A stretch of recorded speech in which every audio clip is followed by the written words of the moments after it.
Hej og velkommen til at tale film.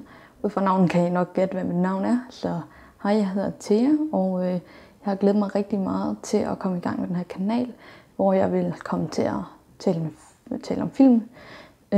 Det her er den første video, så undskyld, hvis jeg ikke lige er så vant til det her med at kigge ind i kameraet og sådan noget. Så ja, jeg skal nok prøve at gøre det så godt, jeg nu engang kan.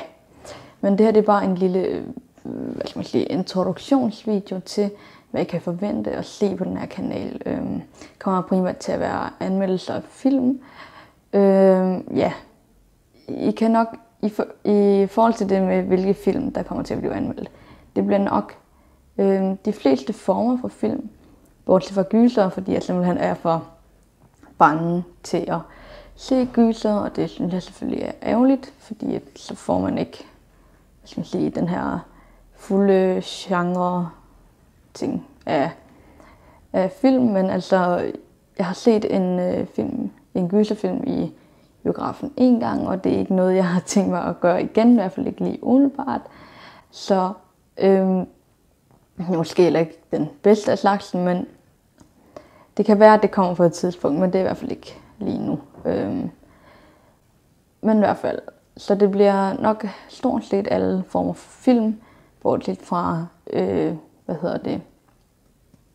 bortset fra gyser. Men jeg kan rigtig godt lide drama og science fiction, så det bliver nok noget i den dur, der kommer til at være mest af, men jeg prøver selvfølgelig at få så mange forskellige film med ind som muligt. Så en lille note til, hvor nye de film, jeg kommer til at anmelde er. Selvfølgelig, jeg prøver at komme ind og se de film, jeg rigtig gerne vil se, men det er ikke altid, altså jeg har ikke råd til at tage i biografen hele tiden, jeg har ikke budgettet til det, så det kan godt være, at det nogle gange bliver nye film, eller så bliver det altså bare film, jeg måske lige har set på Netflix, som jeg synes, det var værd at tale om. Og min interesse for film startede for cirka et år siden, hvor jeg begyndte at interessere mig rigtig meget for det her filmunivers. Jeg begyndte at se rigtig mange film, også nogle af de gamle film. Ja, jeg synes, det stadig er rigtig spændende, det her med at dykke ind i det her univers, finde ud af, hvad en film handler om, og hvor meget det egentlig kan røre en at se en film. Så jeg vil selvfølgelig være rigtig glad, hvis I også kommer med jeres input på en film, hvis jeg engang lavede en anmeldelse. Og i forhold til det her med at give en film en karakter, så har jeg simpelthen valgt at give film en karakter for 1-10. Og det er der måske ikke mange, der bruger. Mange bruger måske det her, hvor de kan give max 6 stjerner eller max 5 stjerner. Men jeg synes, det her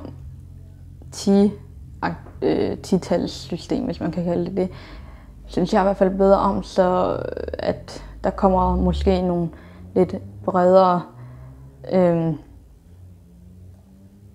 karakterer, så man kan få mere sådan overordnet svar på, hvad jeg egentlig synes om de her forskellige film. Der er også nogen, der har brugt bogstaver, men altså, jeg har i hvert fald valgt at bruge det her 10-tals-system.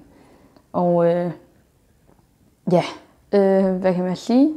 Ja, jeg kan også sige, at jeg er ikke professionel eller noget som helst. Det vil sige, jeg ved altså simpelthen ikke alt inden for filmens verden, så jeg er nok ikke måske 100% god til at bedømme film, men jeg gør det ud fra den oplevelse, jeg har. Og hvis I har en anden oplevelse, så kan I selvfølgelig skrive det. Eller hvis der er en anden film, jeg synes, jeg skulle se, så må I meget gerne også skrive det. Men det er i hvert fald lige sådan, så I bliver skuffet, hvis der er nogle ting, jeg tænker, det manglede hun at tale om, eller sådan noget. Så det er bare lige for at sige det. Men jeg fik faktisk min inspiration til at lave den her kanal, fordi at jeg lagde mærke til, at der var faktisk ikke så mange filmvideoer her på YouTube, i hvert fald ikke i den danske del af YouTube. Så jeg synes, det var i hvert fald også en motivation for mig, at få måske gang i det her med, at der også er nogen, der taler om film her på YouTube. Men også grunden til, at jeg begynder at se film, det er nok også, fordi jeg er måske lidt for doven til at læse bøger. Ikke fordi, at man tænker mindre, når man ser film, men bare, at det er, hvad skal man sige, ja, det er lidt mere langtrukken at læse, i hvert fald for mig. Så jeg synes, at film var en oplagt mulighed, så det valgte jeg simpelthen at gøre. Og nok også fordi jeg har lidt for meget fritid, men det er en anden side af sagen. Men jeg håber i hvert fald, at du vil subscribe og komme med dine input til de forskellige film, jeg nu kommer til at anmelde.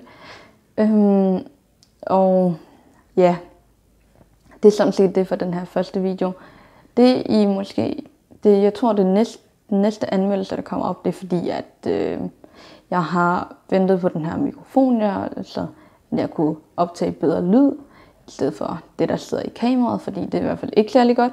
Så jeg ventede på den her lille mikrofon, der ikke var særlig dyr, så det tænkte jeg, hvorfor ikke? Og i hvert fald de første film, jeg kommer til at anmelde, det bliver nok Insurgent, altså fortsættelsen til Divergent, som jeg så for ikke så lang tid siden, men jeg har jo selvfølgelig ventet på den her mikrofon, så jeg ikke har haft mulighed for at snakke om den før. Og så også Skammerens Datter, som jeg heller ikke så for så lang tid i biografen. Så de 2 film er nok de første, der kommer til at være her. Men ellers så kan I forvente alle mulige andre former for film. Men ja, tak fordi du så med. Jeg håber selvfølgelig, at du subscriber og kommenterer, hvis der er noget, jeg kan gøre bedre, eller har noget konstruktivt at sige. Men ellers så tak for den her gang. Vi ses. Hej hej.